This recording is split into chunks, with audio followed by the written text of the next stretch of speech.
नमो भगवते वासुदेवाय. तर आपण श्रीमद भागवत महापुराण पाहत आहोत आणि त्यातील हा आपला चौथा स्कंद. चौथ्या स्कंदातील अध्याय 28व्या अध्यायामध्ये आपण पुरंजनाला स्त्रीजन्म आणि अविज्ञाताच्या उपदेशाने त्याला मुक्ती मिळणे हे पाहणार आहोत. श्री नारद म्हणाले, राजानंतर भय नावाच्या यवनराजाचे आज्ञाधारक सैनिक प्रज्वार आणि कालकन्येसह या पृथ्वीतलावर संचार करू लागले. हे राजा, वयोवृद्ध साप संरक्षण करीत असलेल्या आणि जगातील सर्व प्रकारच्या सुख सामग्रीने संपन्न असलेल्या पुरंजनपुरीला वेगाने हल्ला करून त्यांनी एकदा घेरले. नंतर जिच्या जाळ्यात अडकून पुरुष ताबडतोब निसत्व होऊन जातो, ती कालकन्या जरा त्या पुरीचा बळेच उपभोग घेऊ लागली.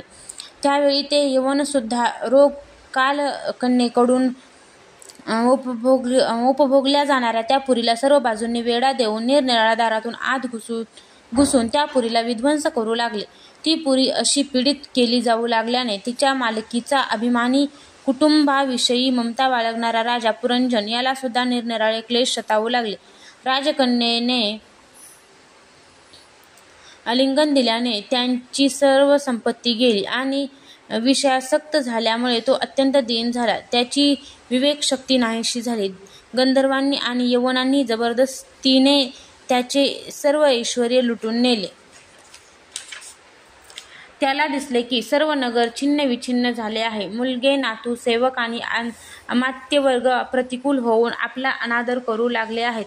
पत्नीचे प्रेम आटले आहे. आपल्या देहाला कालकन्येने स्वतःच्या अधीन करून ठेवले आहे आणि पांचाल देश शत्रूंच्या हाती गेला आहे. हे सर्व पाहून राजा पुरंजन अत्यंत चिंतातुर झाला आणि त्या संकटातून बाहेर पडण्याचा कोणताही उपाय त्याला दिसेना. कालकन्येने जे निस्सार करून टाकले होते त्या भोगांच्या लालसेने तो दीन झाला होता. आपली परलौकिक गती आणि बंधुजनांच्या स्नेहापासून वंचित राहून त्याचे चित्त केवळ पत्नी आणि पुत्र यांच्या पालन पोषणामध्येच लागून राहिले होते. गंधर्व आणि यवनांनी घेरलेली आणि कालकन्येची दुर्दशा केलेली ती नगरी सोडण्यासाठी त्याची इच्छा नसतानाही तो ती सोडण्याच्या तयारीला लागावे लागले. एवढ्यात भयाचा थोरला भाऊ प्रज्वार याने आपल्या भावाचे प्रिय करण्यासाठी त्या सर्व नगरीला आग लावून दिली. जेव्हा ती नगरी जळू लागली तेव्हा नगरवासी सेवक वर्ग, पुत्र, पौत्र आणि पत्नीसह कुटुंबवत्सल पुरंजनाला फार दुःख झाले. नगरी कालकन्येच्या हातात गेल्याचे पाहून तिचे रक्षण करणाऱ्या सर्पालाही फार दुःख झाले, कारण त्याचे निवासस्थान सुद्धा यवनांनी ताब्यात घेतले होते आणि प्रज्वार त्याच्यावरही आक्रमण करू लागला होता. जसे जळत्या वृक्षाच्या डोलीतून तेथे राहणारा साप बाहेर जाऊ इच्छितो, त्याप्रमाणे त्या नगरीचे रक्षण करण्यास तो असमर्थ झाला. तेव्हा अंगाचा थरकाप झालेल्या त्याला मोठ्या कष्टाने तेथून जावेसे वाटले. त्याचे सर्व अंग शिथिल झाले आणि गंधर्वांनी त्याची सर्व शक्ती नष्ट केली. शिवाय तो जात आहे असे पाहून यवन शत्रूंनी त्याला अडविले. तेव्हा तो दुःखी होऊन रडू लागला. गृहासक्त झालेला पुरंजन देह, घर इत्यादींमध्ये मी माझेपणाचा भाव ठेवल्याने अत्यंत बुद्धिहीन झाला होता. स्त्रीच्या प्रेमपाशात अडकून तो अत्यंत दीन झाला होता. आता त्यांचा वियोग होण्याची वेळ आली आहे. तेव्हा त्याने आपली कन्या, पुत्र, नातवंडे, नातसुना, जावई, नौकर, चाकर, घर खजिना शिवाय इतर अनेक ज्या पदार्थांमध्ये त्याची ममता शिल्लक होती त्या सर्वांविषयी तो अशी चिंता करू लागला. अरे रे, मी जेव्हा परलोकात जाईन तेव्हा माझी पत्नी असहाय्य होऊन आपला निर्वाह कसा करील? मुलाबाळांची चिंताच हिला खाऊन टाकेल. मी जेवल्याशिवाय ही जेवत नसे, स्नान केल्याशिवाय स्नान करीत नसे, मी नेहमी माझ्या सेवेत तत्पर राहत असे. मी रुसलो की ती भयभीत होत असे आणि मी तिला फटकारू लागलो की तर ती भीतीने गप्प बसत असे. माझ्याकडून काही चूक झाली तर ती मला सावध करीत असे. माझ्याविषयी तिला इतके प्रेम आहे की जेव्हा मी कधी परप्रांतात जात असे तेव्हा ती विरह व्यथेने क्षीण होत असे. ही वीर माता असली तरी माझ्या पश्चात ही घरचे व्यवहार चालू शकेल काय? केवळ माझ्यावर अवलंबून असणारे हे कन्यापुत्र मी गेल्यावर कसे जिवंत राहू शकतील? समुद्रात नाव फुटल्यावर प्रवाशांची जी अवस्था होते तशी यांची अवस्था होईल. अशा शोक करणे उचित नसून सुद्धा अज्ञानाने पुरंजन दीन होऊन स्त्रीपुत्रांसाठी शोकाकुल होत होता. त्याच वेळी त्याला पकडण्यासाठी भय नावाचा यवनराज तेथे येऊन थडकला. पशूंप्रमाणे बांधून जेव्हा यवन लोक त्याला आपल्या ठिकाणी घेऊन चालले तेव्हा त्याचे सेवक अत्यंत असह्य होऊन शोकाकुल होऊन त्याच्याबरोबर गेले. यवनाने अडविलेला सर्पसुद्धा ती नगरी सोडून सर्वांच्या बरोबर गेला. तो तेथून जाताच सर्व नगरी छिन्नविच्छिन्न होऊन आपल्या मूळ स्वरूपात विलीन झाली. अशा रीतीने महाबलाढ्य यवन राजाचे बळेच ओढून नेऊन सुद्धा राजा पुरंजनाला अज्ञानामुळे आपला हितेच्छू आणि जुना मित्र अविज्ञात याची आठवण झाली नाही. त्या निर्दयी राजाने ज्या पशूंना अज्ञात बळी दिले होते ते त्याने दिलेल्या यातनांची आठवण होऊन क्रोधाने त्याला कुऱ्हाडींनी तोडू लागले. अनेक वर्ष विवेकहीन अवस्थेत अपार अंधकारात तो निरंतर कष्ट भोगीत राहिला. राजाच्या आसक्तीने त्याची अशी दुर्दशा झाली होती. पुरंजनाच्या मनात अंतसमयी सुद्धा स्त्रीचाच विचार होता. म्हणून पुढील जन्मात तो नृपश्रेष्ठ विदर्भ राजाच्या घरी सुंदर कन्येच्या रूपाने जन्माला आला. शत्रूंची नगरे जिंकणाऱ्या पांड्य नरेश मलयध्वजाने युद्धात सर्व राजांना जिंकून सर्वात पराक्रमी वराला वरू इच्छिणाऱ्या या विदर्भ कन्येशी विवाह केला. मलाध्वजाला तिच्यापासून एक श्यामलोचना कन्या आणि तिच्याहून लहान 7 पुत्र झाले. ते पुढे द्रविड देशाचे 7 राजे झाले. राजानंतर त्यांच्यापैकी प्रत्येक पुत्राला अनेक पुत्र झाले. त्यांचे वंशज या पृथ्वीला मन्वंतराच्या शेवटापर्यंत तसेच नंतरही उपभोग घेतील. मलयध्वजाच्या व्रतस्थ असणाऱ्या पहिल्या कन्येबरोबर अगस्त्य ऋषींचा विवाह झाला. त्यांना तिच्यापासून दृढच्युत नावाचा एक पुत्र झाला आणि दृढच्युताचा पुत्र इदमवाह होय. राजाची पुत्रांमध्ये वाटणी करून शेवटी राजर्षी मलयध्वज भगवान श्रीकृष्णाची आराधना करण्याच्या इच्छेने मलय पर्वतावर निघून गेला.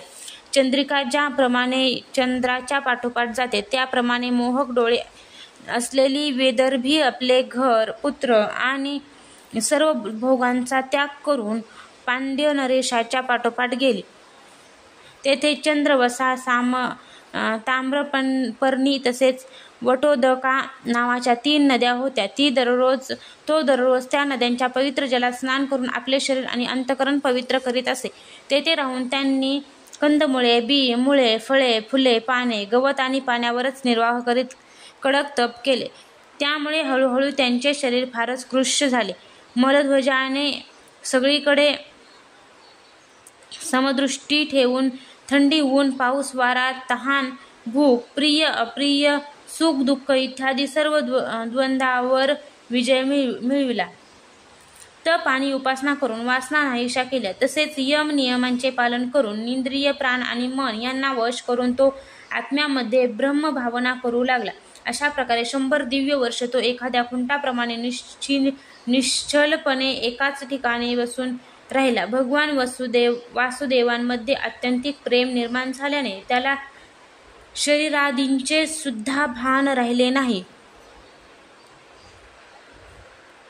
राजा गुरुस्वरूप साक्षात भगवान श्रीहरींनी उपदेश केलेल्या आणि आपल्या अंतःकरणात सर्व बाजूंनी स्फुरण पावणाऱ्या विशुद्ध ज्ञानदीपामुळे अंतःकरणाच्या वृत्तीचा प्रशासक आत्मा स्वप्रावस्थेप्रमाणे देहादी सर्व उपाधीमध्ये व्याप्त असून त्यापासून वेगळाही आहे असा अनुभव घेऊन तो सर्व बाजूंनी उदासीन झाला. नंतर आपल्या आत्म्याला परब्रह्माला आत्म्यामध्ये आणि अभिन्न रूपाने पाहून शेवटी हे चिंतनही सोडून देऊन तो पूर्णपणे शांत झाला. राजा ज्यावेळी पतिपरायण वेदर्भी सर्व प्रकारच्या भोगांचा त्याग करून आपला परमधर्मज्ञ पती मलध्वज याची मोठ्या प्रेमाने सेवा करीत होती. ती वल्कले धारण करीत असे. व्रते उपवास केल्यामुळे तिचे शरीर अत्यंत कृश झाले होते आणि डोक्यावरील केसांचा गुंता झाल्याकारणाने त्यांना गाठी पडल्या होत्या. त्यावेळी ती आपल्या पतीजवळ ज्वाला नसलेल्या अग्नीप्रमाणे शांत दिसत होती. तिच्या पतीचे प्राणोत्क्रमण झाले होते, परंतु तो नेहमीप्रमाणे अस्थिर आसनावर बसलेला होता हे तिला माहीत नसल्याने त्याच्याजवळ जाऊन ती नेहमीप्रमाणे त्याची सेवा करू लागली. चरण चुरतेवेळी जेव्हा तिला आपल्या पतीच्या चरणात मुळीच उष्णता नाही असे जाणवले, तेव्हा तिचे चित्त कळपातून दूर गेलेल्या हरिणीप्रमाणे व्याकुळ झाले. त्या निर्जल वनात आपण एकटीच आणि दीन अवस्थेत आहोत असे पाहून ती अत्यंत शोकाकुल झाली आणि आपल्या अश्रुधारांनी स्तन भिजवीत जोरजोराने रडू लागली. ती म्हणाली, राजर्षे, उठा उठा. समुद्राने वेढलेली ही पृथ्वी लुटारू आणि अधार्मिक राजे यांच्यामुळे भयभीत झाली आहे. आपण हिचे रक्षण करा. पतीबरोबर वनात गेलेली ती अबला अशा प्रकारे शोक करीत पतीच्या चरणावर पडून आसवे गाळू लागली. लाकडांची चित्ता रचून तिच्यावर पतीचे शव ठेवले आणि ती चित्ता पेटवून शोक करणाऱ्या तिने सती जाण्याचा निश्चय केला. राजाच्या त्याच वेळी तिचा एक पूर्वीचा मित्र असलेला आत्मज्ञानी ब्राह्मण आला.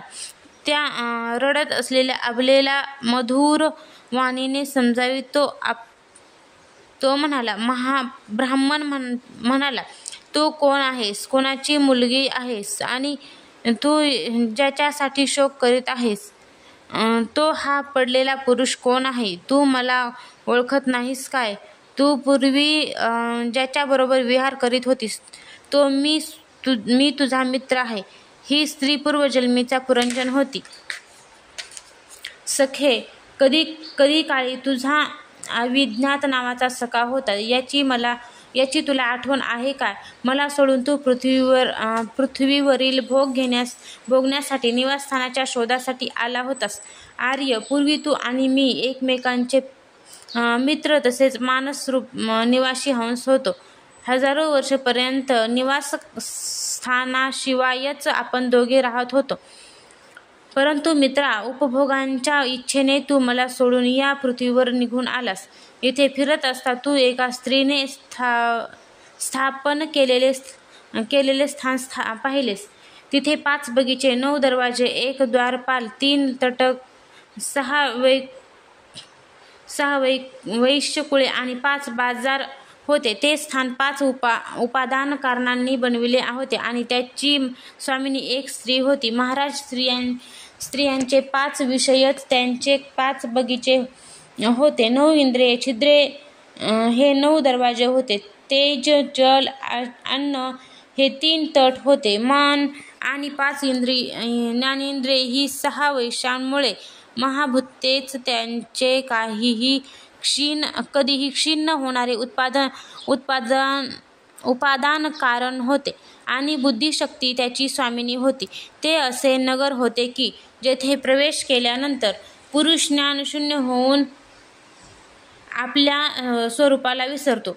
हे राजा, या नगरीतील त्या स्वामिनींच्या फंदात पडून तिच्याबरोबर विहार करीत तूही आपल्या स्वरूपाला विसरलास आणि तिच्याच संगतीने तुझी ही दुर्दशा झाली आहे.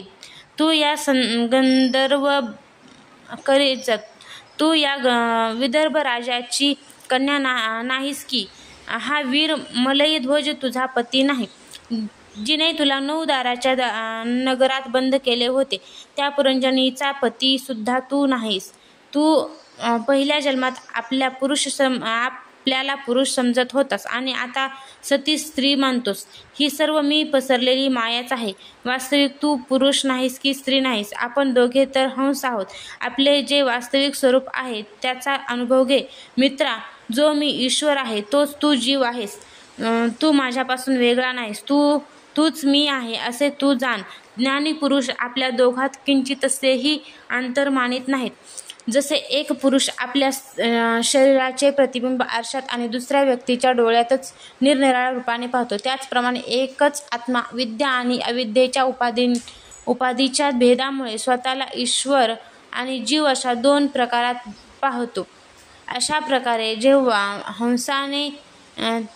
हंसाने त्याला सावध केले, तेव्हा तो मानसहंस मनोपाधिक जीव आपल्या स्वरूपात स्थित झाला आणि त्याला आपल्या मित्राच्या वियोगामुळे विसरलेल्या ज्ञानाची पुन्हा आठवण झाली. प्राचीन बरीही ती तुला परोक्ष रूपकाने या आत्मज्ञानाची दिशा दाखविली आहे, कारण जगतकर्त्या जगदीश्वराला अत्यंत वर्ण अधिक प्रिय असते. अध्याय 28 समाप्त.